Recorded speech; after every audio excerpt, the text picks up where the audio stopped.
we're forced to ask why people are being ripped out of their families, their societies, their cities, their homes, almost becoming outcasts of society to survive in fields where they feel comfortable. Who is to blame for this? Well, let's start at the top. Government gets millions, if not trillions, of rands worth of income from all the cell phone calls being made. So what has happened is that the legislation has been relaxed worldwide to let the industry have free rein. As we say, the cowboys are doing just what they want to do. The radiation levels are getting higher and higher. We started with 2G, 3G. We now have got 4G LTE. 5G is around the corner, although in America they're fighting it tooth and nail and trying to get government to realize just that society is actually not surviving what's being thrown at us by industry. We've got the human species with the cancers.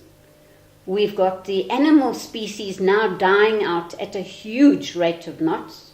Apparently about 60% of our species are threatened, if not already extinct. We've got our insects who are fast disappearing. Our bees are disappearing at a great rate. We've got now our ladybirds affected. We've got our butterflies affected. And the prediction is that with 5G coming on, we won't have insects within 8 years of the present time. It is time that the medical industry actually started asking the question why people are getting so ill. And until we recognize this topic as an environmental plague, it's actually considered the biggest environmental threat facing mankind at the present time, we're just going to carry on in the same mold, with more and more people dying, more and more people getting sick, more and more children dying. Tracy Lee Dorney is shown here measuring the intensive damage the radiation from cell phone masts are doing to trees. Using an EMF meter, she measures the amount of radiation reaching the trees and photographs the damage it is doing.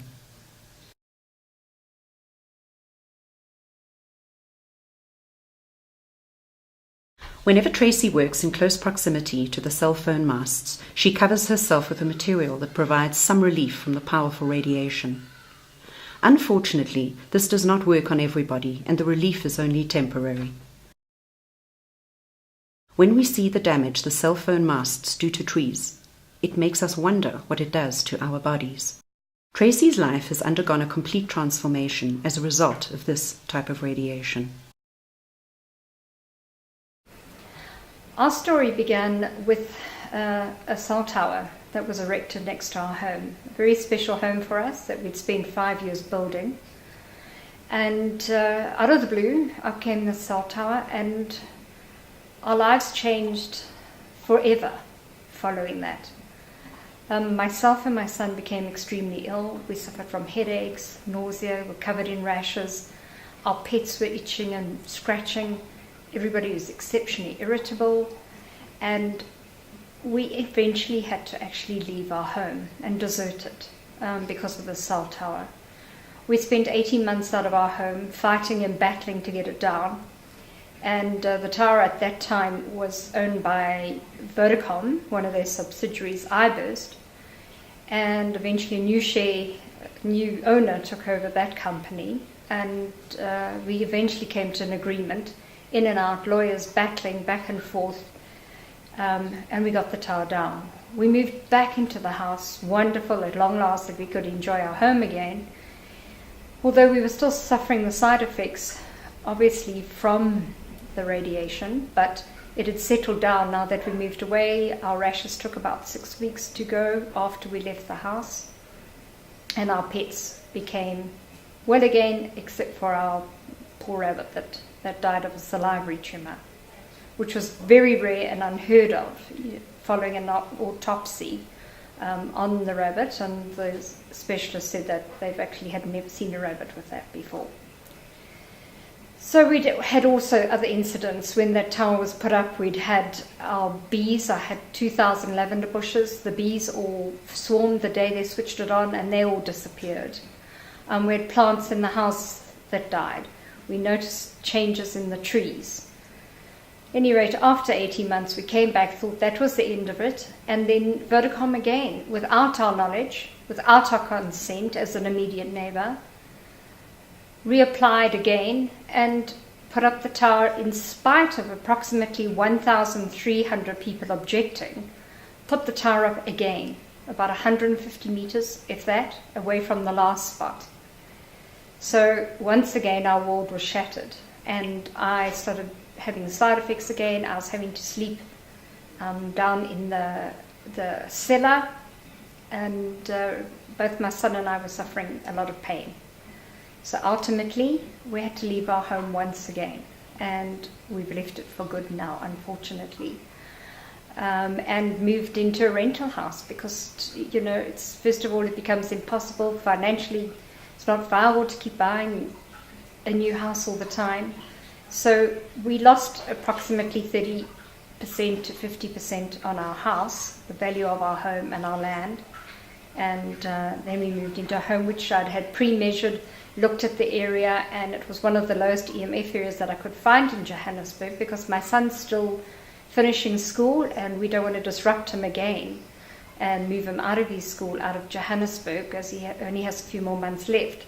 Unfortunately, we had only been here a few months, and an LTE lamppost was put up 2 blocks from our home, and yet again the scorching of the plants inside the house, the conifers in the area started dying, all the neighbors started having all the same side effects. The headache, rapid weight gain was one a lot of women were complaining about around, not just this lamppost, but a lot of lampposts, even in Durban and other places. Same thing, the irritability, and our lives have been difficult once again, and I'm extremely electrosensitive, and we've gone to a lot of trouble to try and alleviate it from looking at all aspects, from health, I always have to leave my home for a while because I can't stay in Joburg, so it disrupts our family. We've had to spend money on importing fabrics to do sleeping nets that we can sleep under. If I travel, I have to be wrapped up in a fabric that helps shield me. I've had a jacket made so it lessens the pain. I suffer incredibly with LTE and with Wi-Fi. In fact, if I'm in Wi-Fi for too long, my kidneys bleed now. So it makes it almost impossible to certainly do the work that I used to do, and which involved a lot of traveling and working in hotels and traveling overseas, and that I'm not able to do that anymore.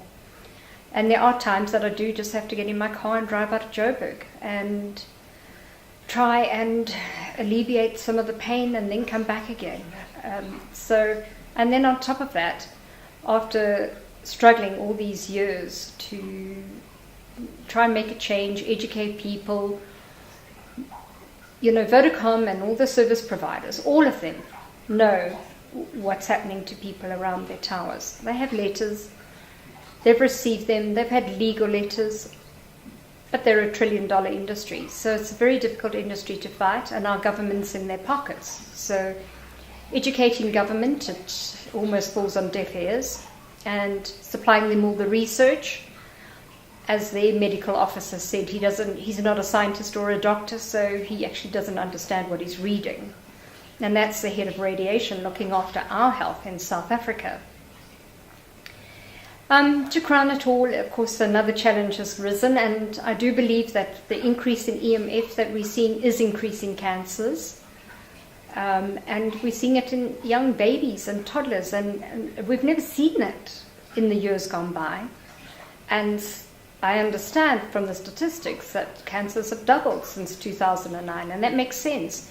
And if we take a look at telecoms and the rollout, and look at the various diseases, and look at the studies, and where they say we're affected biologically, there's a parallel happening, and everybody's particularly blind and deaf to it. And I think the public need to wake up And certainly our government needs to start protecting us like they are in other countries around the world.